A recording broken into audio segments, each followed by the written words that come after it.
The Adventures of Sherlock Holmes. Chapter 10. The Adventure of the Noble Bachelor.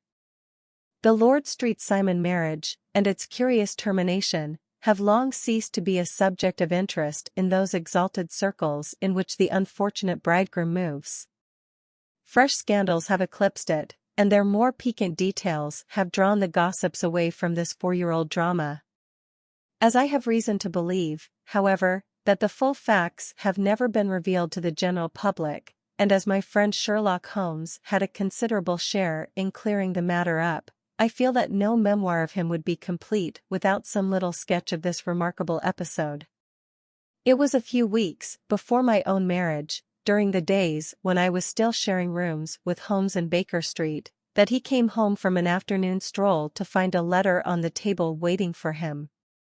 I had remained indoors all day, for the weather had taken a sudden turn to rain, with high autumnal winds, and the Jezile bullet which I had brought back in one of my limbs as a relic of my Afghan campaign throbbed with dull persistence.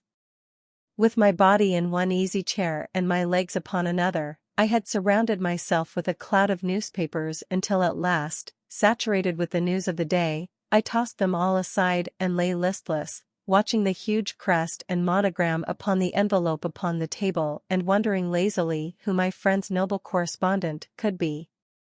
"Here is a very fashionable epistle," I remarked as he entered. "Your morning letters, if I remember right, were from a fishmonger and a tidewaiter." "Yes, my correspondence has certainly the charm of variety," he answered, smiling, "and the humbler are usually the more interesting. This looks like one of those unwelcome social summonses which call upon a man either to be bored or to lie." He broke the seal and glanced over the contents. "Oh, come, it may prove to be something of interest, after all." "Not social, then?" "No, distinctly professional." "And from a noble client?" "One of the highest in England." "My dear fellow, I congratulate you. I assure you, Watson, without affectation, that the status of my client is a matter of less moment to me than the interest of his case. It is just possible, however, that also may not be wanting in this new investigation. You have been reading the papers diligently of late, have you not?" "It looks like it," said I ruefully, pointing to a huge bundle in the corner. "I have had nothing else to do." "It is fortunate, for you will perhaps be able to post me up." I read nothing except the criminal news and the agony column. The latter is always instructive. But if you have followed recent events so closely, you must have read about Lord Street Simon and his wedding? "Oh, yes, with the deepest interest." "That is well. The letter which I hold in my hand is from Lord Street Simon. I will read it to you, and in return you must turn over these papers and let me have whatever bears upon the matter. This is what he says. "My dear Mr. Sherlock Holmes, Lord Backwater tells me that I may place implicit reliance upon your judgment and discretion. I have determined, therefore, to call upon you and to consult you in reference to the very painful event which has occurred in connection with my wedding. Mr. Lestrade, of Scotland Yard, is acting already in the matter, but he assures me that he sees no objection to your cooperation, and that he even thinks that it might be of some assistance. I will call at 4 o'clock in the afternoon, and, should you have any other engagement at that time, I hope that you will postpone it, as this matter is of paramount importance. Yours faithfully, Robert St. Simon." It is dated from Grosvenor Mansions, written with a quill pen, and the noble lord has had the misfortune to get a smear of ink upon the outer side of his right little finger, remarked Holmes as he folded up the epistle. "He says 4 o'clock. It is 3 now. He will be here in an hour. Then I have just time, with your assistance, to get clear upon the subject. Turn over those papers and arrange the extracts in their order of time, while I take a glance as to who our client is." He picked a red-covered volume from a line of books of reference beside the mantelpiece. "Here he is," said he, sitting down and flattening it out upon his knee. "Lord Robert Walsingham de Vere Street Simon, second son of the Duke of Balmoral." Arms, azure, 3 caltrops in chief over a fess sable. Born in 1846. He's 41 years of age, which is mature for marriage. Was Under-Secretary for the Colonies in a late administration. The Duke, his father, was at one time Secretary for Foreign Affairs. They inherit Plantagenet blood by direct descent, and Tudor on the distaff side. Well, there is nothing very instructive in all this. I think that I must turn to you, Watson, for something more solid.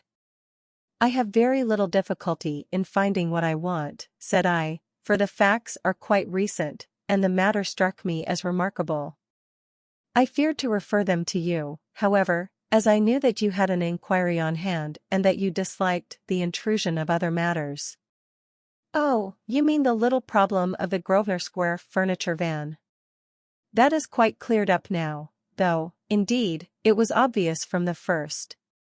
Pray give me the results of your newspaper selections. Here is the first notice which I can find. It is in the personal column of the Morning Post, and dates, as you see, some weeks back. A marriage has been arranged, it says, and will, if rumor is correct, very shortly take place, between Lord Robert St. Simon, second son of the Duke of Balmoral, and Miss Hatty Doran, the only daughter of Aloysius Doran, Esq., of San Francisco, California, USA. That is all. Terse and to the point, remarked Holmes, stretching his long, thin legs towards the fire. There was a paragraph amplifying this in one of the society papers of the same week. Ah, here it is. There will soon be a call for protection in the marriage market, for the present free trade principle appears to tell heavily against our home product. One by one the management of the noble houses of Great Britain is passing into the hands of our fair cousins from across the Atlantic. An important addition has been made during the last week to the list of the prizes which have been borne away by these charming invaders.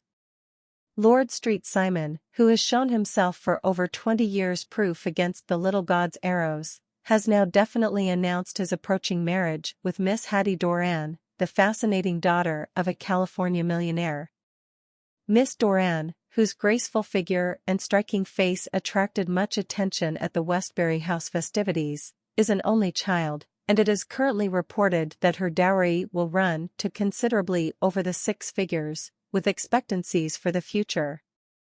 As it is an open secret that the Duke of Balmoral has been compelled to sell his pictures within the last few years, and as Lord St. Simon has no property of his own save the small estate of Birchmoor, it is obvious that the Californian heiress is not the only gainer by an alliance which will enable her to make the easy and common transition from a Republican lady to a British peeress.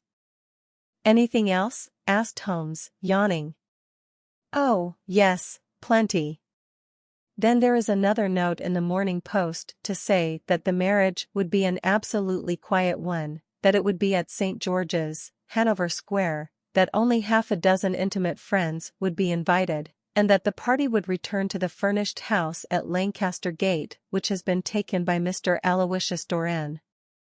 2 days later, that is, on Wednesday last, there is a curt announcement that the wedding had taken place, and that the honeymoon would be passed at Lord Backwater's place, near Petersfield. Those are all the notices which appeared before the disappearance of the bride. Before the what? Asked Holmes with a start. The vanishing of the lady. When did she vanish, then? At the wedding breakfast. Indeed. This is more interesting than it promised to be, quite dramatic, in fact. Yes, it struck me as being a little out of the common.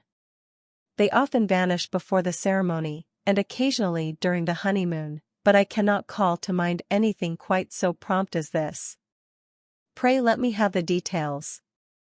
I warn you that they are very incomplete. Perhaps we may make them less so. Such as they are, They are set forth in a single article of a morning paper of yesterday, which I will read to you. It is headed, "Singular Occurrence at a Fashionable Wedding." The family of Lord Robert St. Simon has been thrown into the greatest consternation by the strange and painful episodes which have taken place in connection with his wedding. The ceremony, as shortly announced in the papers of yesterday, occurred on the previous morning, but it is only now that it has been possible to confirm the strange rumors which have been so persistently floating about. In spite of the attempts of the friends to hush the matter up, so much public attention has now been drawn to it that no good purpose can be served by affecting to disregard what is a common subject for conversation. The ceremony, which was performed at St. George's, Hanover Square, was a very quiet one, no one being present save the father of the bride, Mr. Aloysius Doran, the Duchess of Balmoral, Lord Backwater, Lord Eustace and Lady Clara St. Simon, the younger brother and sister of the bridegroom, and Lady Alicia Whittington. The whole party proceeded afterwards to the house of Mr. Aloysius Doran, at Lancaster Gate, where breakfast had been prepared. It appears that some little trouble was caused by a woman, whose name has not been ascertained, who endeavored to force her way into the house after the bridal party, alleging that she had some claim upon Lord St. Simon. It was only after a painful and prolonged scene that she was ejected by the butler and the footman. The bride, who had fortunately entered the house before this unpleasant interruption, had sat down to breakfast with the rest, when she complained of a sudden indisposition and retired to her room. Her prolonged absence having caused some comment, her father followed her, but learnt from her maid that she had only come up to her chamber for an instant, caught up an ulster and bonnet, and hurried down to the passage. One of the footmen declared that he had seen a lady leave the house thus apparelled, but had refused to credit that it was his mistress, believing her to be with the company. On ascertaining that his daughter had disappeared, Mr. Aloysius Doran, in conjunction with the bridegroom, instantly put themselves in communication with the police, and very energetic inquiries are being made, which will probably result in a speedy clearing up of this very singular business. Up to a late hour last night, however, nothing had transpired as to the whereabouts of the missing lady. There are rumors of foul play in the matter, and it is said that the police have caused the arrest of the woman who had caused the original disturbance, in the belief that, from jealousy or some other motive, she may have been concerned in the strange disappearance of the bride. And is that all? Only one little item in another of the morning papers, but it is a suggestive one. And it is that Miss Flora Millar, the lady who had caused the disturbance, has actually been arrested. It appears that she was formerly a danseuse at the Allegro, and that she has known the bridegroom for some years. There are no further particulars, and the whole case is in your hands now, so far as it has been set forth in the public press. And an exceedingly interesting case it appears to be. I would not have missed it for worlds. But there is a ring at the bell, Watson, and as the clock makes it a few minutes after 4, I have no doubt that this will prove to be our noble client. Do not dream of going, Watson, for I very much prefer having a witness, if only as a check to my own memory. Lord Robert St. Simon, announced our page boy, throwing open the door. A gentleman entered, with a pleasant, cultured face, high-nosed and pale, with something perhaps of petulance about the mouth, and with the steady, well-opened eye of a man whose pleasant lot it had ever been to command and to be obeyed. His manner was brisk, and yet his general appearance gave an undue impression of age, for he had a slight forward stoop and a little bend of the knees as he walked. His hair, too, as he swept off his very curly-brimmed hat, was grizzled round the edges and thin upon the top. As to his dress, it was careful to the verge of foppishness, with high collar, black frock coat, white waistcoat, yellow gloves, patent leather shoes, and light-colored gaiters. He advanced slowly into the room, turning his head from left to right, and swinging in his right hand the cord which held his golden eyeglasses. "Good day, Lord St. Simon," said Holmes, rising and bowing. Pray take the basket chair. This is my friend and colleague, Dr. Watson. Draw up a little to the fire, and we will talk this matter over. A most painful matter to me, as you can most readily imagine, Mr. Holmes. I have been cut to the quick. I understand that you have already managed several delicate cases of this sort, sir, though I presume that they were hardly from the same class of society. No, I am descending. I beg pardon. My last client of the sort was a king. Oh, really? I had no idea. And which king? The king of Scandinavia. What? Had he lost his wife? You can understand, said Holmes suavely, that I extend to the affairs of my other clients the same secrecy which I promised to you in yours. Of course. Very right. Very right. I'm sure I beg pardon. As to my own case, I am ready to give you any information which may assist you in forming an opinion. Thank you. I have already learned all that is in the public prints, nothing more. I presume that I may take it as correct, this article, for example, as to the disappearance of the bride. Lord St. Simon glanced over it.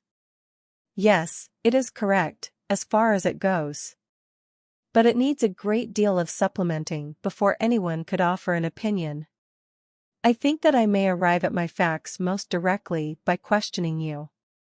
Pray do so. When did you first meet Miss Hatty Doran? In San Francisco, a year ago. You were traveling in the States?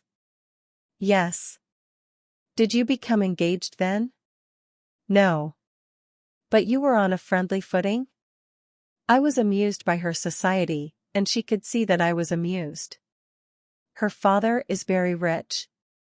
He is said to be the richest man on the Pacific slope.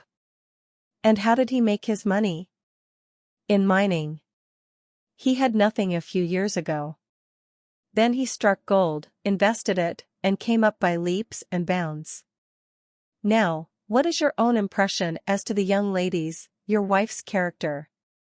The nobleman swung his glasses a little faster and stared down into the fire. You see, Mr. Holmes, said he, my wife was 20 before her father became a rich man. During that time she ran free in a mining camp and wandered through woods or mountains, so that her education has come from nature rather than from the schoolmaster. She is what we call in England a tomboy, with a strong nature, wild and free, unfettered by any sort of traditions. She is impetuous, volcanic, I was about to say. She is swift in making up her mind and fearless in carrying out her resolutions. On the other hand, I would not have given her the name which I have the honor to bear. He gave a little stately cough, had I not thought her to be at bottom a noble woman. I believe that she is capable of heroic self-sacrifice and that anything dishonorable would be repugnant to her. Have you her photograph? I brought this with me. He opened a locket and showed us the full face of a very lovely woman. It was not a photograph but an ivory miniature, and the artist had brought out the full effect of the lustrous black hair, the large dark eyes, and the exquisite mouth. Holmes gazed long and earnestly at it. Then he closed the locket and handed it back to Lord St. Simon. The young lady came to London, then, and you renewed your acquaintance? Yes, her father brought her over for this last London season. I met her several times, became engaged to her, and have now married her. She brought, I understand, a considerable dowry? A fair dowry. Not more than is usual in my family. And this, of course, remains to you, since the marriage is a fait accompli? I really have made no inquiries on the subject. Very naturally not. Did you see Miss Doran on the day before the wedding? Yes. Was she in good spirits? Never better. She kept talking of what we should do in our future lives. Indeed. That is very interesting. And on the morning of the wedding? She was as bright as possible, at least until after the ceremony. And did you observe any change in her then? Well, to tell the truth, I saw then the first signs that I had ever seen that her temper was just a little sharp. The incident, however, was too trivial to relate and can have no possible bearing upon the case. Pray let us have it, for all that. Oh, it is childish. She dropped her bouquet as we went towards the vestry. She was passing the front pew at the time, and it fell over into the pew. There was a moment's delay, but the gentleman in the pew handed it up to her again, and it did not appear to be the worse for the fall. Yet when I spoke to her of the matter, she answered me abruptly, and in the carriage, on our way home, she seemed absurdly agitated over this trifling cause. Indeed. You say that there was a gentleman in the pew. Some of the general public were present, then? Oh, yes. It is impossible to exclude them when the church is open. This gentleman was not one of your wife's friends? No, I call him a gentleman by courtesy, but he was quite a common-looking person. I hardly noticed his appearance. But really, I think that we are wandering rather far from the point. Lady St. Simon, then, returned from the wedding in a less cheerful frame of mind than she had gone to it. What did she do on re-entering her father's house? I saw her in conversation with her maid. And who is her maid? Alice is her name. She is an American and came from California with her. A confidential servant? A little too much so. It seemed to me that her mistress allowed her to take great liberties. Still, of course, in America they look upon these things in a different way. How long did she speak to this Alice? Oh, a few minutes. I had something else to think of. You did not overhear what they said? Lady St. Simon said something about jumping a claim. She was accustomed to use slang of the kind. I have no idea what she meant. American slang is very expressive sometimes. And what did your wife do when she finished speaking to her maid? She walked into the breakfast room. On your arm? No, alone. She was very independent in little matters like that. Then, after we had sat down for 10 minutes or so, she rose hurriedly, muttered some words of apology, and left the room. She never came back. But this maid, Alice, as I understand, deposes that she went to her room, covered her bride's dress with a long ulster, put on a bonnet, and went out. Quite so. And she was afterwards seen walking into Hyde Park in company with Flora Millar, a woman who is now in custody, and who had already made a disturbance at Mr. Doran's house that morning. Ah, yes. I should like a few particulars as to this young lady, and your relations to her. Lord St. Simon shrugged his shoulders and raised his eyebrows. We have been on a friendly footing for some years, I may say on a very friendly footing. She used to be at the Allegro. I have not treated her ungenerously, and she had no just cause of complaint against me, but you know what women are, Mr. Holmes. Flora was a dear little thing, but exceedingly hot-headed and devotedly attached to me. She wrote me dreadful letters when she heard that I was about to be married, and, to tell the truth, the reason why I had the marriage celebrated so quietly was that I feared lest there might be a scandal in the church. She came to Mr. Doran's door just after we returned, and she endeavored to push her way in, uttering very abusive expressions towards my wife, and even threatening her, but I had foreseen the possibility of something of the sort, and I had 2 police fellows there in private clothes, who soon pushed her out again. She was quiet when she saw that there was no good in making a row. Did your wife hear all this? No, thank goodness, she did not. And she was seen walking with this very woman afterwards? Yes. That is what Mr. Lestrade, of Scotland Yard, looks upon as so serious. It is thought that Flora decoyed my wife out and laid some terrible trap for her. Well, it is a possible supposition. You think so, too? I did not say a probable one. But you do not yourself look upon this as likely? I do not think Flora would hurt a fly. Still, jealousy is a strange transformer of characters. Pray, what is your own theory as to what took place?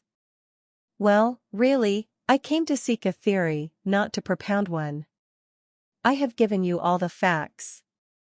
Since you ask me, however, I may say that it has occurred to me as possible that the excitement of this affair, the consciousness that she had made so immense a social stride, had the effect of causing some little nervous disturbance in my wife.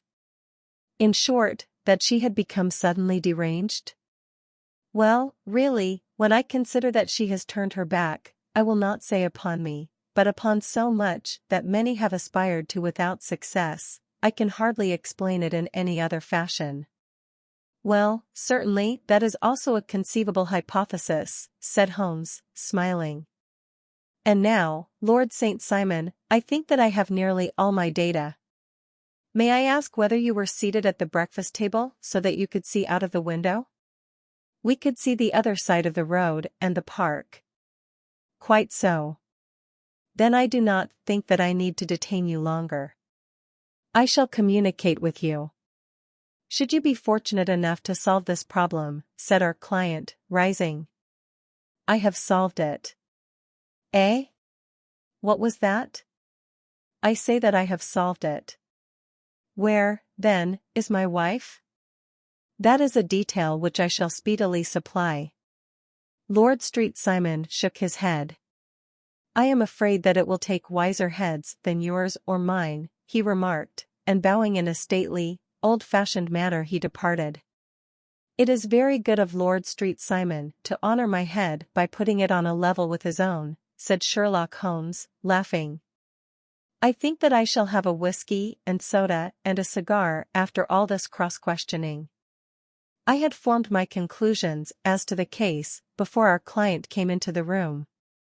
My dear Holmes, I have notes of several similar cases, though none, as I remarked before, which were quite as prompt.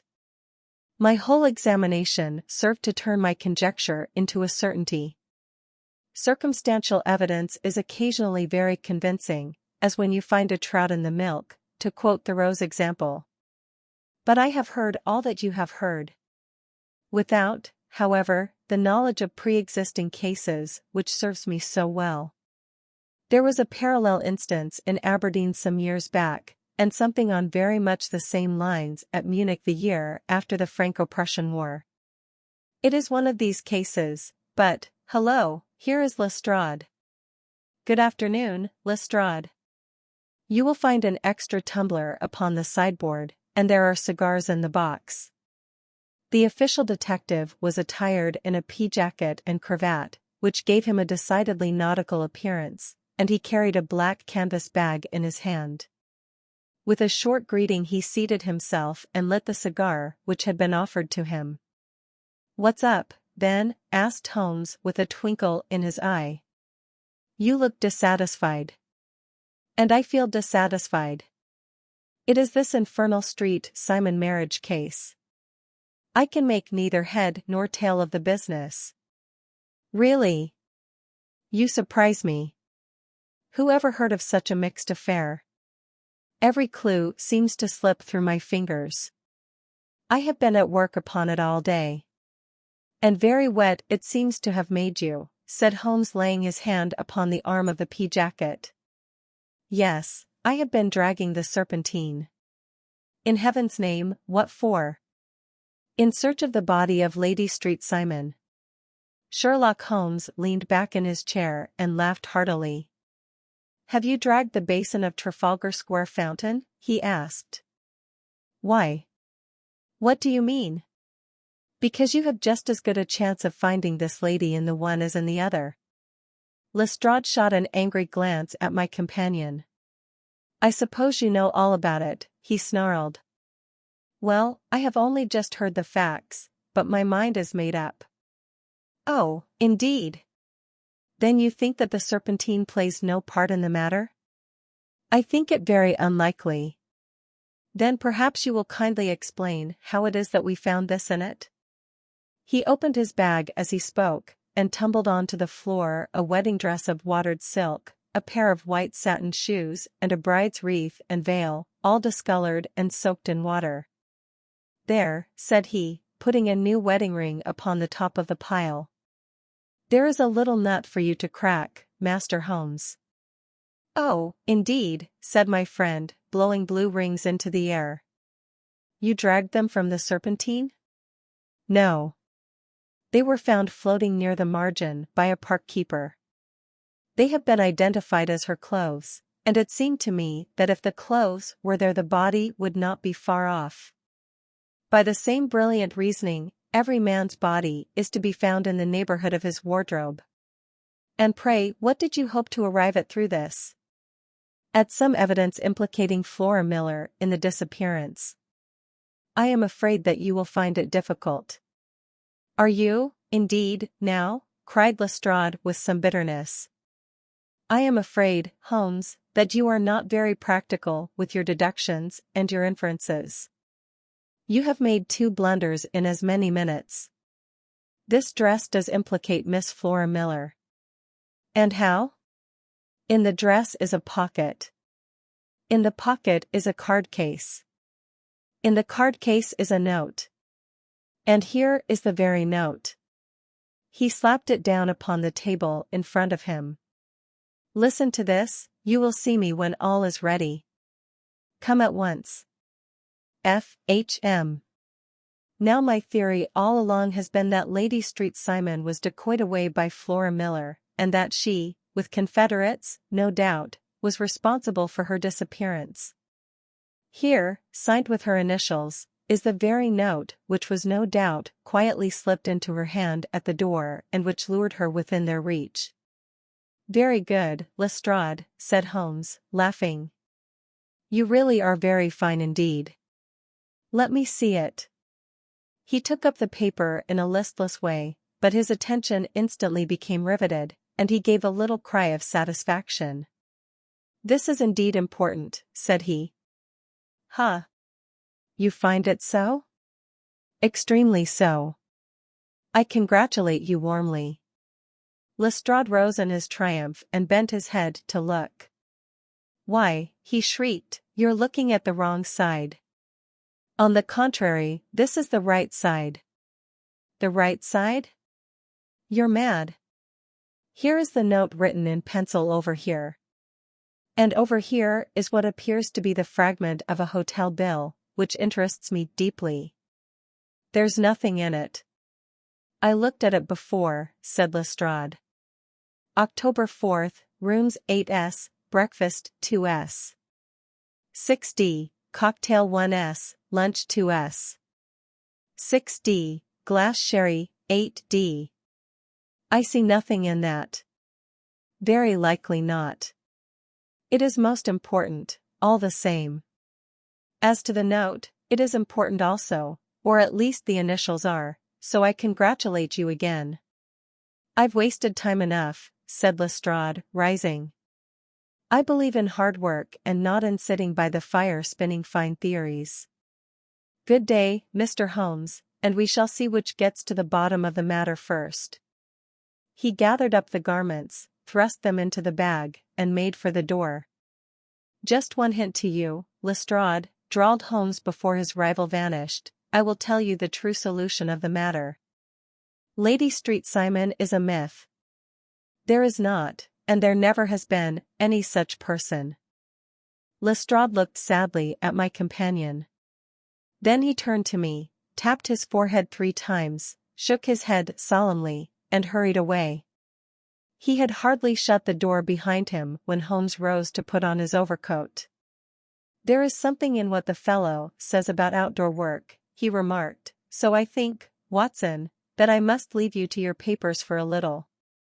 It was after 5 o'clock when Sherlock Holmes left me, but I had no time to be lonely, for within an hour there arrived a confectioner's man with a very large flat box.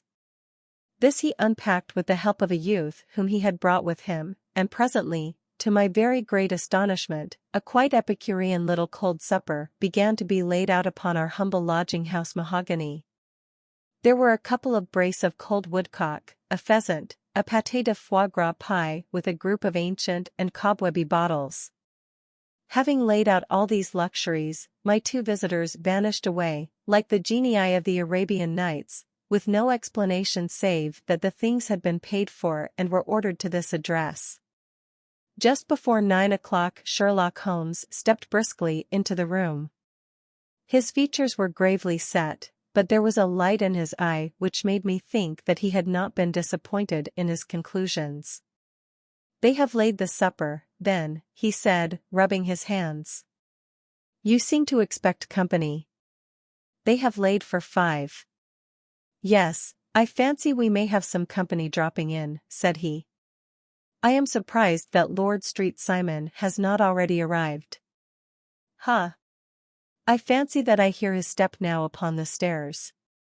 It was indeed our visitor of the afternoon who came bustling in, dangling his glasses more vigorously than ever, and with a very perturbed expression upon his aristocratic features.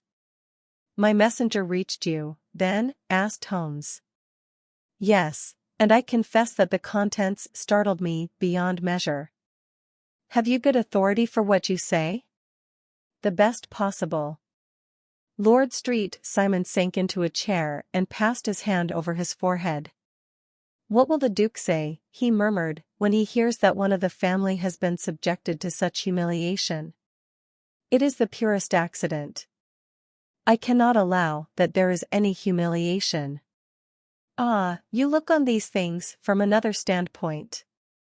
"I fail to see that anyone is to blame.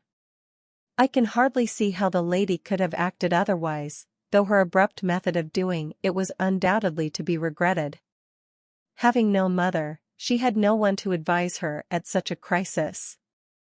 "It was a slight, sir, a public slight," said Lord St. Simon, tapping his fingers upon the table. "You must make allowance for this poor girl, placed in so unprecedented a position." "I will make no allowance. I am very angry indeed, and I have been shamefully used." "I think that I heard a ring," said Holmes. "Yes, there are steps on the landing." "If I cannot persuade you to take a lenient view of the matter, Lord St. Simon, I have brought an advocate here who may be more successful." He opened the door and ushered in a lady and gentleman. "Lord Street Simon," said he, "allow me to introduce you to Mr. and Mrs. Francis Moulton. The lady, I think, you have already met." At the sight of these newcomers our client had sprung from his seat and stood very erect, with his eyes cast down and his hand thrust into the breast of his frock coat, a picture of offended dignity.